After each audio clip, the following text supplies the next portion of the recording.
And as always, we're going to be looking for accurate context, good risk management, and always exercising good patience. Everybody who's traded has gone through periods of time where their strategy hasn't worked. Where if not a hard stop, you should reevaluate the trades you're in based on time. That's what we're here for, is to put ourselves in the best success. A trading routine does that, builds that habit, lets you know what to work on, what to reflect on, and what to improve on the next day.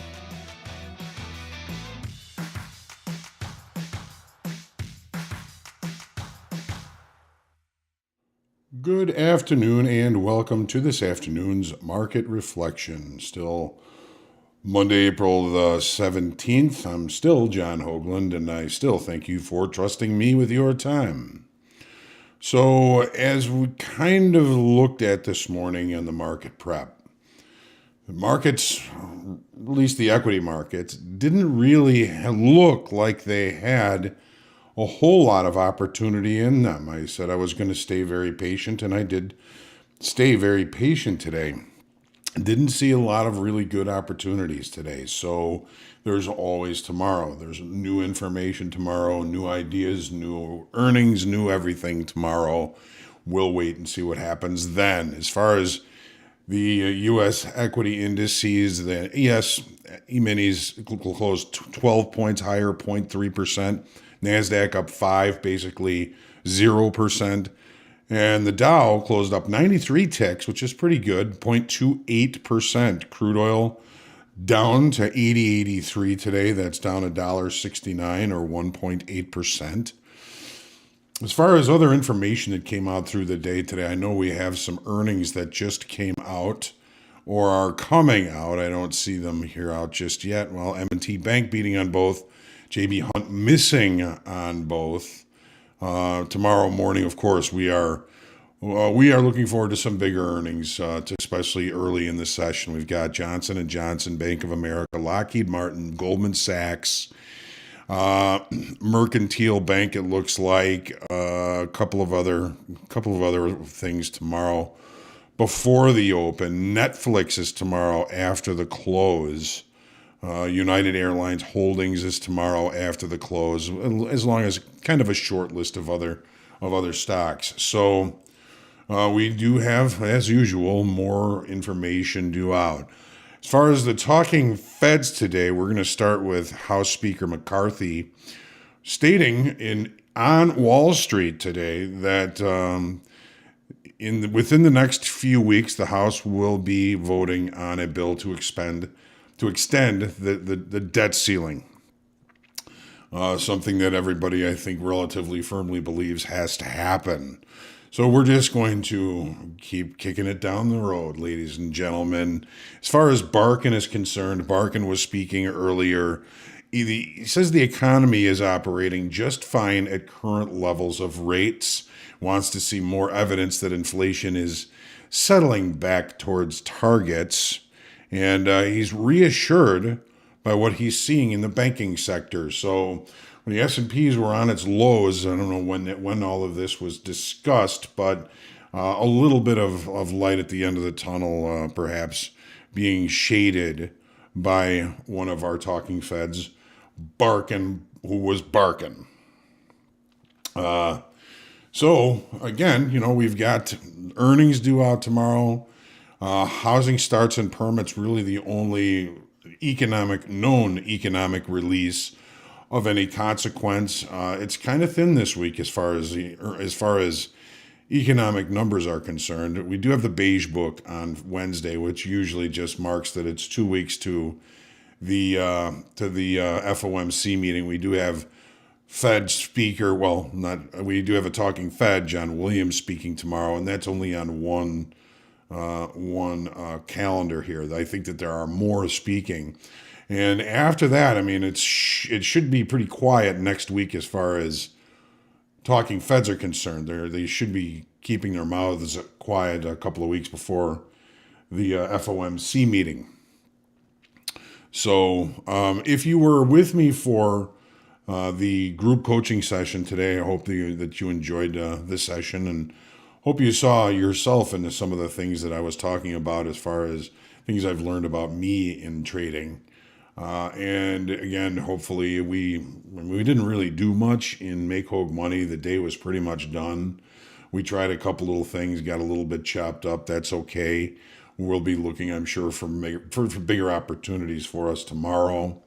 And make sure that you, as always, hit the lucky like button, share, comment, question, feedback, heckling, and love are always welcome. Make sure you subscribe to our YouTube channel. You get notifications when we do go live. We're going to be doing the Coach's Playbook tomorrow at 11:30, and not sure if we've settled in on a subject yet, but we were talking a little bit about astronomy and how astronomy, as we mentioned this morning on the prep, somebody sent me some information about, something possibly very scary coming at us in the stars.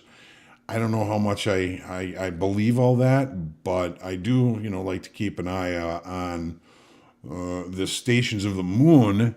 I believe that does have an effect on people. Therefore, it's probably going to have an effect on markets. But we'll see if that subject comes to light for us and to talk about tomorrow on the Coach's Playbook.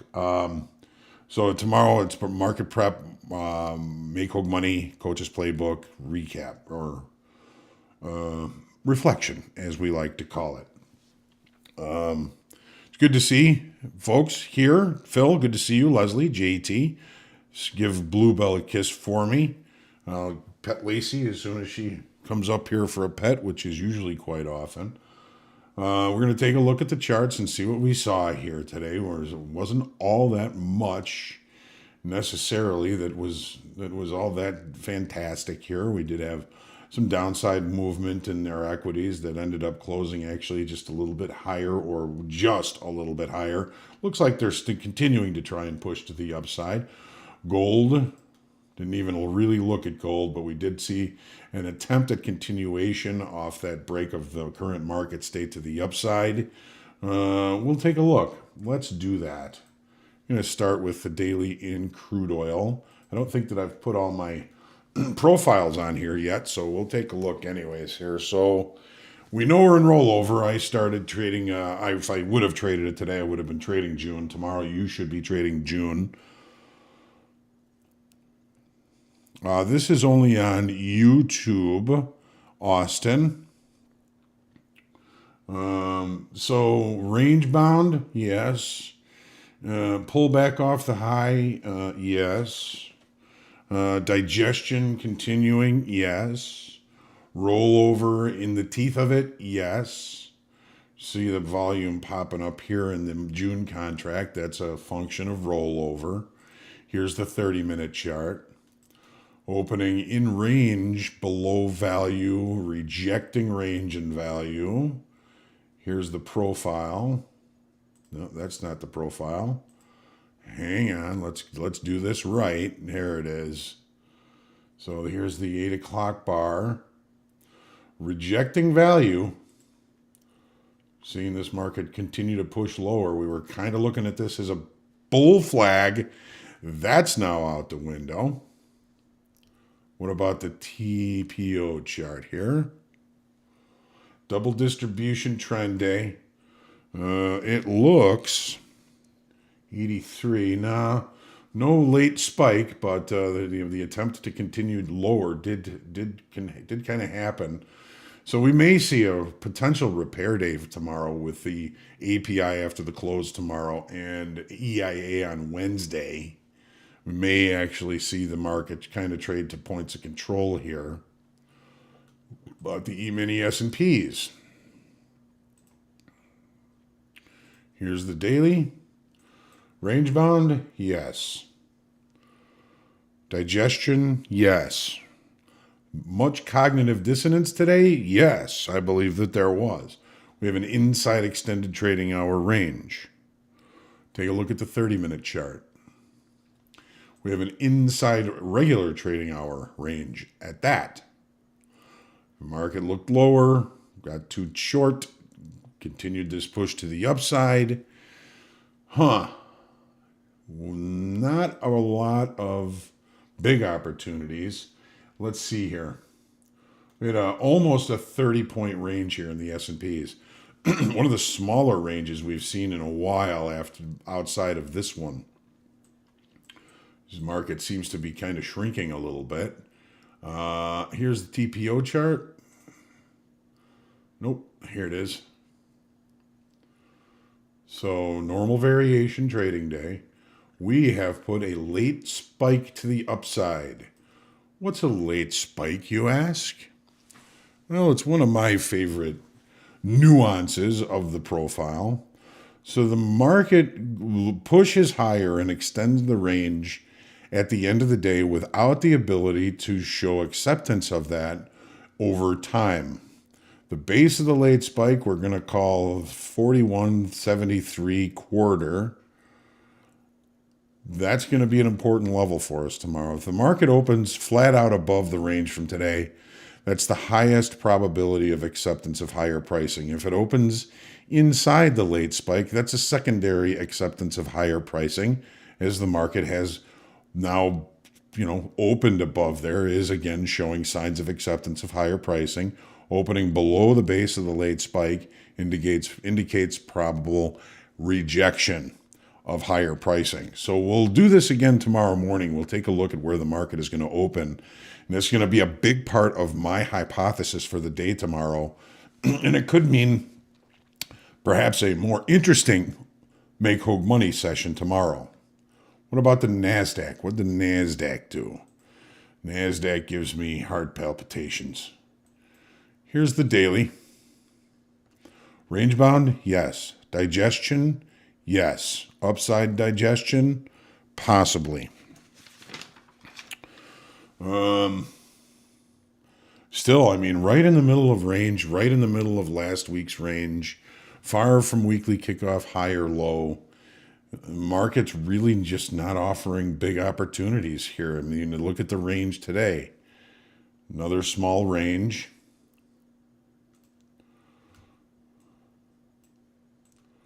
Inside the range from yesterday. Value largely inside the range from, Friday. Market looks lower, comes back to trade near settlement. Just not very conducive to bigger opportunities, but opportunities nonetheless. No late spike. What doesn't happen is as equal as what does. No late spike in the NASDAQ. Interesting. And what about gold? The market does continue to try and push to the downside, starts to get a little bit too short here. We got to see what we did as far as open interest is concerned today. We're not going to know that till tomorrow morning. Take a look at the 30-minute chart here. So if I had to pick one, I would say that we probably gained a little bit of open interest on the short side here today. Here's last week's low. Here's an unchecked point of control that we hit. We'll kick that back a little bit here. There's still plenty of visuals down below for us to reach. Don't forget the weekly kickoff low here is at 1983. I remember that year. It's the year I started on the Merck floor. Yikes. 1983. Hello, Nicholas. Hello, Julian. Haggle Matters. Good to see you. Austin. Here's the TPO chart. Double distribution.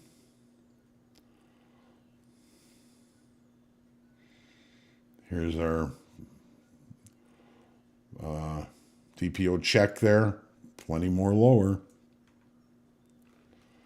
Plenty more lower. So again, we got to see if we added open interest yesterday, or today, I should say. Right. Here's the the euro. Still holding upside structure, if you ask me. If we were to put a trend line from here to here, it looks like we've got 3 points of contact, including today. So we'll have to see what again, this looks like tomorrow, where it opens. What it looks like with regard to this trend line here. Weekly kickoff low is a secondary break of structure to the downside. 30-minute chart.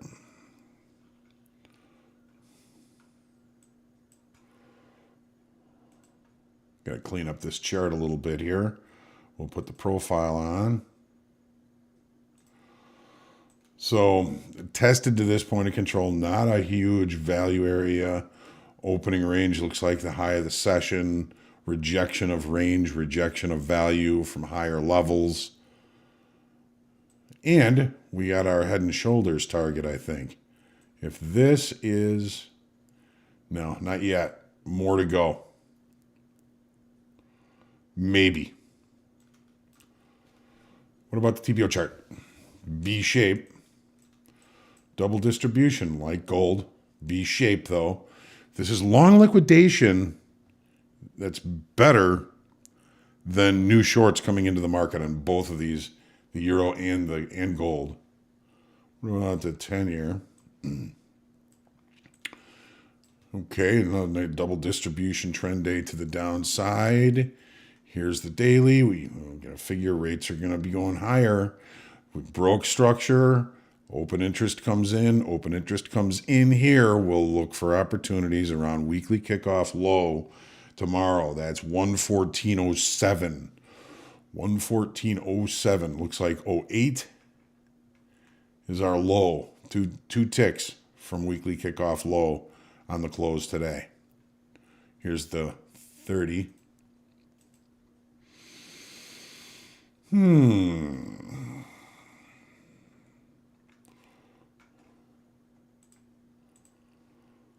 right, again, we're going to be looking to see if we added open interest on this push to the downside.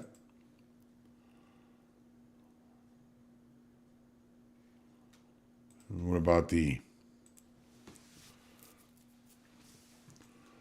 natural gas weekend gap remains continuation higher. We are coming into rollover here. Don't forget about that. Here's that 30. The market was doing this, I think, when we were looking at it this morning. It had already rallied and it just sat here the entire day, accepting higher pricing.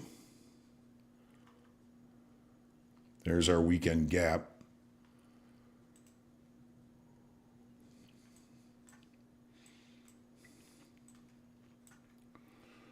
Weak highs, lows. This market is ready to move.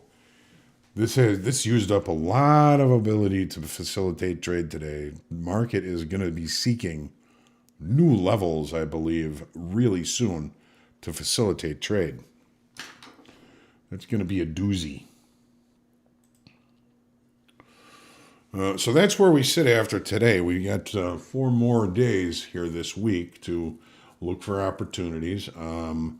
I was successful today. My goal was to stay patient, wait for opportunities to come to me, and not get my butt kicked. I didn't get my butt kicked. Success. As far as today was the day Apollo 3 returned to Earth in 1970 after the Houston, we have a problem. It's amazing they were able to get those guys back here. 1790, today is the day Benjamin Franklin passed away. 1964, the Ford Mustang debuts at the World's Fair. As far as music is concerned, today is Don Kirshner's birthday. I'm Don Kirshner, and this is Don Kirshner's rock concert. Don Kirshner was in the 70s. He had a show on Channel 11, Don Kirshner's Rock Concert, where they would have big name bands on there. But Don Kirshner launched the careers of like the likes of Neil Diamond, Bobby Darin, Carole King, Neil Sedaka, the Archies, and was one of the producers. He was hired by one of the producers of the Monkees to provide hit-worthy songs. Happy birthday in heaven, Don Kirshner. Today is Jan Hammer's birthday. Michael Sembello, I don't know if you know who Michael Sembello is, but he had the number 1 hit in 1983, Maniac, which was filmed in the movie Flashback. I'm sure you all know. Today's Liz Phair's birthday. Happy birthday, Liz Fair. 1970, while performing at the White House at the invitation of President Richard Nixon, Johnny Cash was asked to perform Okie from Muskogee. Cash declined because it wasn't his song. That had been a hit for Merle Haggard. Instead, he sang A Boy Named Sue instead. 1971, I know you all remember this song. Three Dog Night started a 6-week run at number one in the U.S. with Joy to the World. Joy to the World. So 1973, on this day, Pink Floyd's album The Dark Side of the Moon went gold in the U.S. The LP went on to stay in the U.S. charts for more than 10 years. Became the longest charting rock record of all times. What an album that was, right? What an album that was. And what a day today was.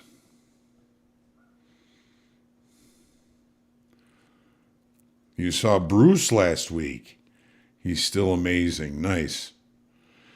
Yeah, I think my next show is going to be Dead and Company at Wrigley Field in June. My kids are taking me.